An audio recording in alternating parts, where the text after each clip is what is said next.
Okay, so I've got the map set up and under a piece of plexiglass, which mysteriously got marred up somehow, but you can't see it. It's off to one side.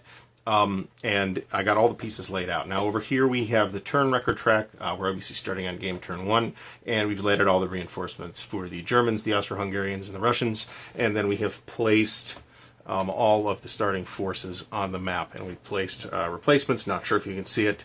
At 0 for all 3 factions in the game. There's actually a 4th, the Romanians, who are not active at the start of the game. So this is the situation as it arises in August of 1914, where you have some light initial penetrations of the East Prussian border down here by the Russians, and what looks like an awful lot of Russian forces to me. We'll see how it works out in play. And relatively light defense of German units. Down here in Austria-Hungary, we've got some special conditions. These infantry divisions in corps, actually, with red symbols, are like in the middle of their deployment, so they can't act on the first turn, and they're actually guarding this pass. Now, one thing I didn't notice when I was unboxing the game is that the counters are 5/8 inch counters, but the hexes are standard, pretty much standard size, as though they expected to accommodate 1/4 inch counters. I think that's pretty awkward. Makes the map a little more congested than I think it needs to be. The counter density in this game is not massive, but nevertheless the map feels a little congested, and the hexes feel pretty tight. So that is a thumbs down on that, but otherwise I think the game looks pretty good. So we'll start turn 1 and we'll see how it goes. Okay, so on game turn 1, the Russian movement and combat phases are considered to have already occurred. So we actually start turn 1 with the Central Powers regular movement phase. So let's do, and we're going to start with the Germans, and then I'll cut away to what we're doing with the Austrians. Now we also have this chit, the Oberost chit, which we can deploy every other turn for the Germans, and I'll get to you. I am going to deploy it on turn 1, but it gets deployed in the combat turns, in the combat phase. So we will deploy it at that time. Now these units here are fortress units. The first number represents the offensive value, the second number the defensive value, and the third number the movement factor. Movement factor 0 indicates that the unit cannot move, and of course this here is a fortress unit, so it's got a half-hearted defense, but no attack value at all. So it's pretty much just going to sit there.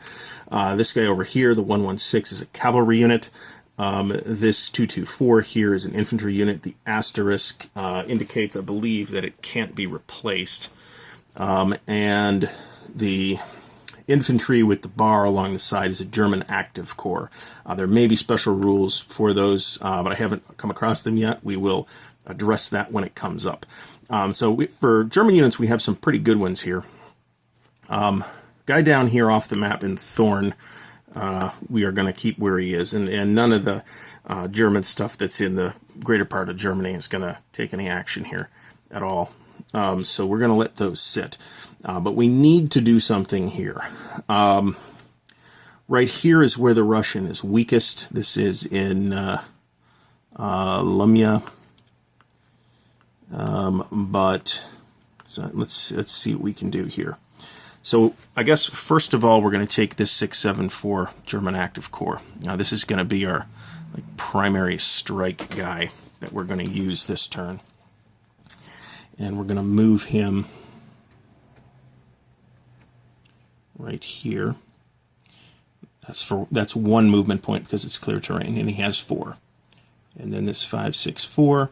We're going to move 1, 2 to here, and then this 132, I forget what Fortress Reserve unit, we're going to move up here to give that stack a little boost.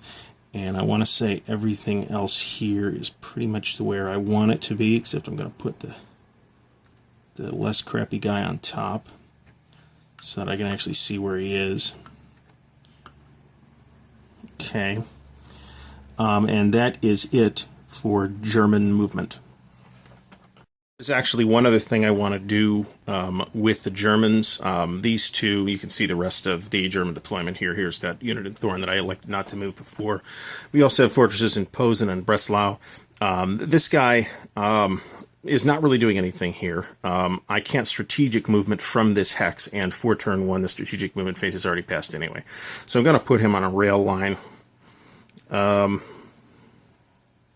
You know what? No, I'm not going to do that. I am actually going to move him directly into loads. So let's move him there for 1 movement point. A city costs 1 movement point to enter, so that's 2 movement points.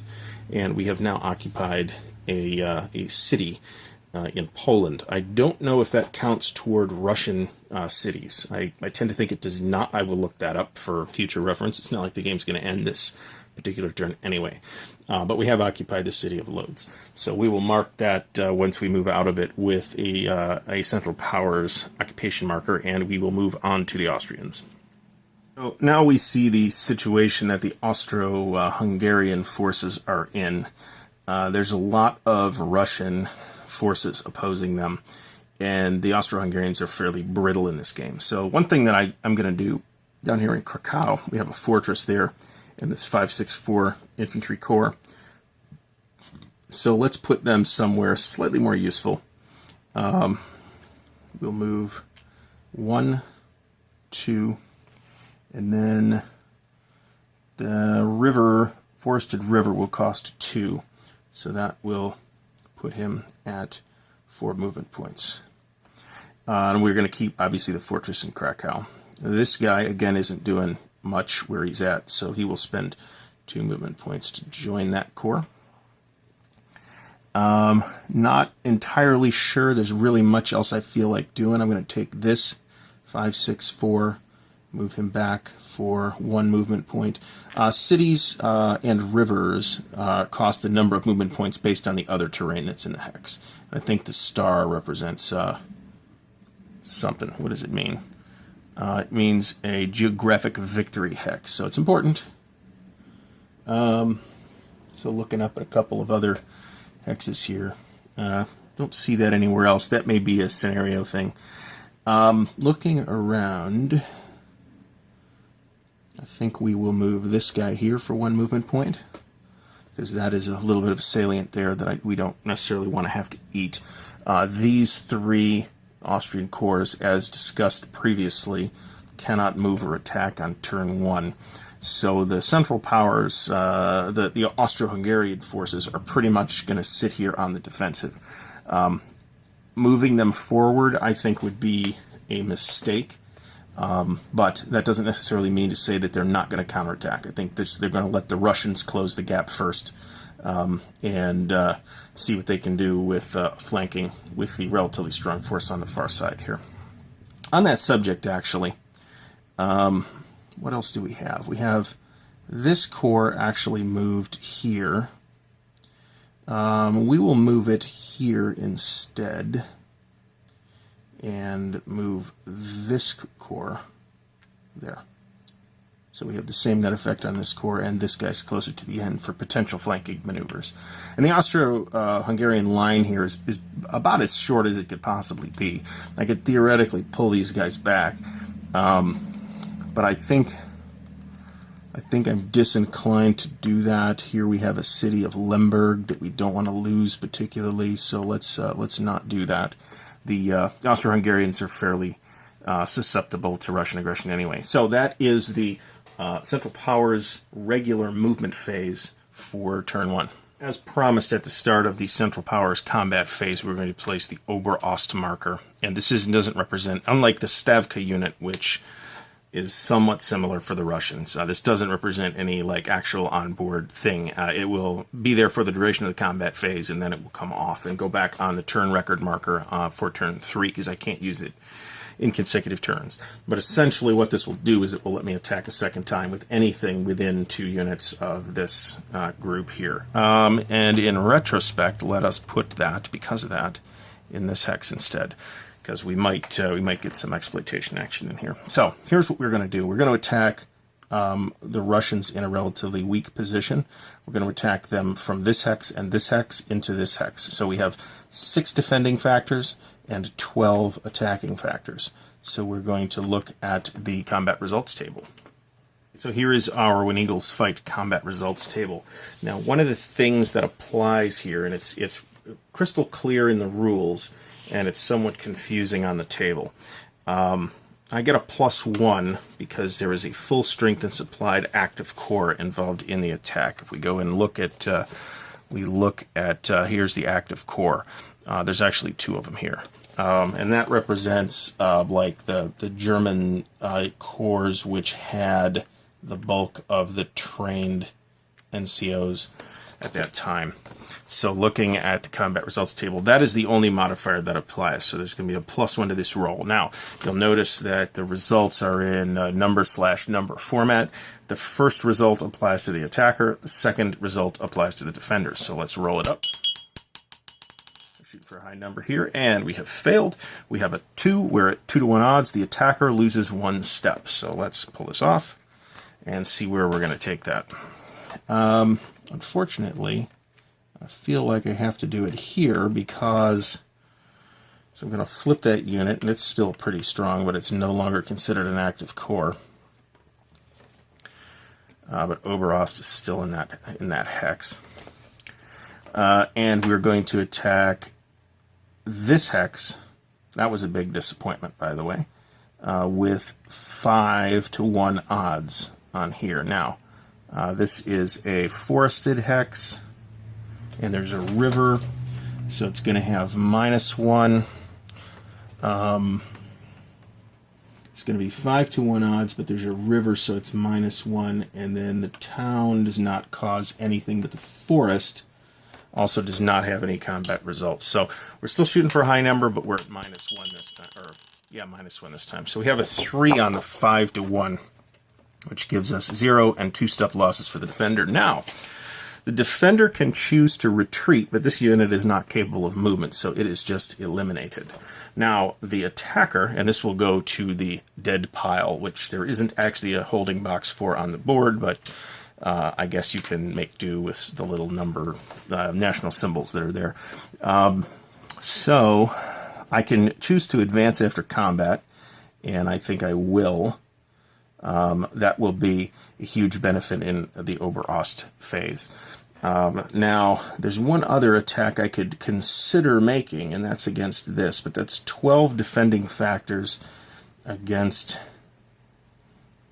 8 attacking factors, which would be an asinine misuse of forces. So screw that. And we are not going to be doing any attacking with the Austrians, so we can let them sit for now, and we can move. That is the entire Central Powers regular combat phase, but then we will go to the Oberost combat phase.